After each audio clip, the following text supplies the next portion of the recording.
Hello les amis, j'espère que vous allez bien. Bienvenue dans cette nouvelle vidéo. Aujourd'hui, on va traiter du sujet comment retrouver la foi.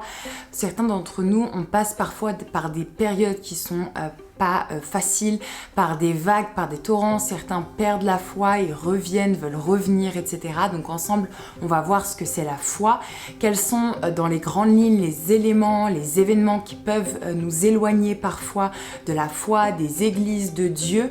Et surtout, comment retrouver, fortifier sa foi. J'espère que cette vidéo pourra vous aider à reprendre votre marche avec le Seigneur, pourra être un appui pour vous pour retrouver la foi et à nouveau avoir une puissante relation avec Dieu. Bonne vidéo et que le Seigneur vous bénisse. La définition de la foi par excellence, c'est Hébreux 11 qui la donne et la Bible en fait nous relate des hommes et des femmes qui ont eu la foi, qui ont servi le Seigneur avec foi, avec obéissance. Et en fait, la foi dans le monde, le mot foi un peu comme tout le monde l'entend, c'est le fait de croire en Dieu, croire en une puissance supérieure qui nous a créés et qui dirigerait un peu le monde et qui serait au contrôle de toute chose. Ça, ce n'est pas vraiment avoir de la foi comme la Bible le décrit. Ça, c'est croire en quelque chose, en un Dieu qu'on peut parfois se créer, auquel on peut parfois adhérer selon les religions, selon les croyances, selon les branches. Et en fait, la foi véritable, la définition de la foi, la Bible, elle en donne un autre aspect. C'est cet aspect-là que je découvre, c'est une foi qui n'est pas seulement le fait de croire en Dieu, le fait de reconnaître que Dieu existe, que Jésus-Christ est mort et ressuscité pour nous. Ça, c'est un petit peu la première étape de la foi, j'aimerais dire. C'est le fait de reconnaître que Dieu s'établit dans nos vies, de faire confiance à Dieu, de le laisser diriger nos plans, nos désirs, de le laisser nous transformer, nous toucher profondément et surtout de marcher quotidiennement avec lui. Pour moi, quand je lis la Bible, quand je comprends ce que la Bible dit, quand je lis les histoires de pères dans la foi, c'est cette capacité à s'abandonner dans les bras de Dieu et à faire confiance aveuglément sans jamais lever le bandeau. Avoir la foi, c'est par conséquence décider de ne pas avoir. Et il y a ce passage dans la Bible où Thomas refuse de croire que Jésus est ressuscité et il lui dit je croirais si je mets mes doigts dans ta paume. Et en fait, Jésus lui répondit « Tu as cru parce que tu as vu, mais heureux ceux qui auront cru sans voir. » Et comme vous le savez, aujourd'hui, Jésus-Christ est ressuscité et la prochaine fois qu'il reviendra sur terre, ça sera dans un tout autre contexte. Ça ne sera plus pour sauver les hommes, mais cette fois pour enlever son église. Il y a deux catégories de personnes pour cette vidéo un petit peu. C'est soit tu as toujours cru qu'il y avait un Dieu qui existait, passé un temps, peut-être que tu essayais de chercher, puis tu t'es arrêté, ou alors par éducation, on t'a inculqué le fait que Dieu existait. Et dans ce cas-là, il faut que tu développes cette foi aveuglément, cette foi de confiance, cette foi d'abandon.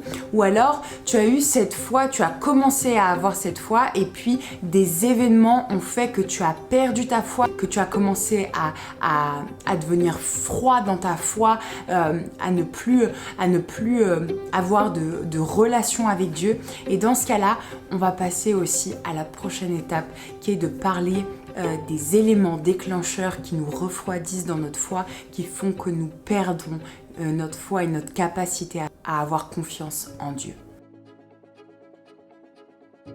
En fait, en réalité, il existe beaucoup de raisons, de choses qui pourraient nous faire perdre la foi. Il faut comprendre qu'il y a des raisons comme des blessures, comme des manques, comme des incompréhensions qui nous ont éloignés, comme des fois des blocages où on a résisté, on n'a pas laissé Dieu nous transformer. Il y a peut-être des gens qui nous ont abusés spirituellement dans notre foi, peu importe. Il y a des dizaines et des dizaines de raisons qui ont peut-être fait que vous vous êtes éloignés. Je pense notamment aux fréquentations que vous avez. Parfois, on commence un chemin avec Dieu et puis à cause des fréquentations qu'on a, en fait, on s'éloigne tout simplement de la foi. Peut-être que ça, c'est votre cas. Mais en fait, il faut comprendre que derrière tout ça, il y a vraiment un plan de l'ennemi de nos âmes, le diable, qui veut nous éloigner de Dieu coûte que coûte parce qu'il ne veut pas que nous soyons sauvés. On a tous plus ou moins des histoires personnelles, mais il y a des déclencheurs un peu globaux et en général ce sont les blessures, les peurs, les incompréhensions, le manque d'alimentation à cette fois aussi, notamment lire la parole, avoir une église, créer de la communion fraternelle et puis avoir des temps d'intimité avec Dieu font que parfois la foi nous paraît très très loin. Alors finalement, comment retrouver cette foi-là ? Comment revenir ou aller dans une foi plus profonde qu'avant ? Comment reprendre une vie de foi, une vie avec Dieu, une vie guidée par Dieu ? Et bien en fait, la première des choses à faire, c'est de demander pardon. De reconnaître que l'on s'est éloigné du Seigneur, de reconnaître que on a marché sans lui, qu'on s'est tout simplement séparé de lui, qu'on a fait selon nos propres désirs, selon nos propres peurs, selon nos propres compréhensions, qu'on a cru aux mensonges du diable aussi. Vous savez, quand le diable vient dans le jardin d'Éden, il vient et il dit une demi-vérité. Il dit défiez Dieu parce que Dieu vous a menti. Je paraphrase, mais si vous mangez ce fruit, vous n'allez pas mourir, mais vos yeux vont s'ouvrir et vous allez accéder à la connaissance. Et en fait, c'est ce que le diable fait au travers de nous, au travers des pensées. Des fois, il passe par d'autres personnes pour nous blesser, nous éloigner de Dieu. Il y a vraiment des choses qui sont mises en place et qui sont aussi spirituelles. La première chose qu'il faut faire, c'est demander pardon. Pardon au Seigneur d'avoir cru en ses mensonges. Pardon Seigneur parce que je reconnais que j'ai besoin de toi. Je reconnais que ça fait longtemps que je ne me suis pas approchée de toi. Je reconnais que je t'ai en sorte renié. J'ai renié qui tu étais puisque j'ai marché dans une vie qui n'était pas celle à quoi tu m'appelais, Seigneur. Alors Seigneur, je te demande pardon. Je reconnais, Seigneur. Et la beauté de notre Dieu, c'est la parabole du fils prodigue, où le fils prodigue dépense les richesses de son père et part très loin. Et puis, au bout d'un moment, il revient et le père est si content qu'il veut tuer le veau gras et célébrer, faire une grande fête parce que son fils est revenu à la maison. Et c'est ce que Dieu fait avec nous quand nous nous éloignons, quand nous manquons de foi, quand nous perdons la foi. La deuxième chose à faire, c'est reprendre des habitudes qui vont nourrir votre foi. Comme un téléphone a besoin d'être rechargé, nous avons besoin d'être rechargés de la présence de Dieu. Notre âme a besoin d'être oxygénée par Dieu. Et donc ça passe par la lecture de la Bible. Pas seulement quelques versets, pas seulement une petite méditation, mais vraiment prendre conscience d'aller plus loin dans la lecture, de méditer la parole de Dieu. Médite ce livre jour et nuit et tu réussiras dans tout ce que tu entreprends. Je serre tes paroles dans mon cœur parce qu'elles me font du bien. C'est un petit peu ce que la Bible nous dit, c'est que la Bible est une nourriture puissante, abondante, qui nous fait du bien. Il y a aussi cette reprise de prière, de vie de prière. Recommuniquer avec Dieu, lui demander à nouveau de nous orienter, de nous aider, le consulter pour les choix, pour les choses que nous faisons. Et puis simplement rendre grâce et louer son nom pour le souffle de vie, pour ce qu'il nous donne et ce qu'il ne nous donne pas. Comme Job pouvait dire, Dieu a donné, Dieu a repris, que le nom de l'Éternel soit béni. Et c'est ça aussi qui développe notre foi. Il faut aussi reprendre une vie d'église, une communion fraternelle. Vous savez, nous ne sommes pas faits pour vivre seuls, éloignés les uns des autres. Ça, c'est un mensonge du diable auquel beaucoup de chrétiens croient au XXIe siècle.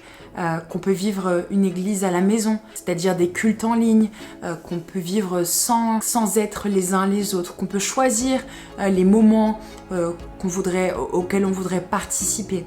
Mais en fait, c'est un mensonge parce que la Bible nous dit dans Actes qu'il persévérait dans l'enseignement, dans la communion fraternelle, dans la fraction du pain, dans les prières. C'est vivre ensemble qu'est être chrétien.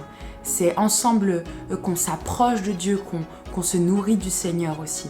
Et donc il est temps aussi de reprendre une vie d'église. Vous devez louer Dieu, vous sanctifier. Et il y a cette démarche, Dieu vous aidera dans cette démarche, mais vous sanctifier dans ce que vous écoutez, dans ce que vous regardez, dans les choix aussi que vous faites par rapport à votre temps.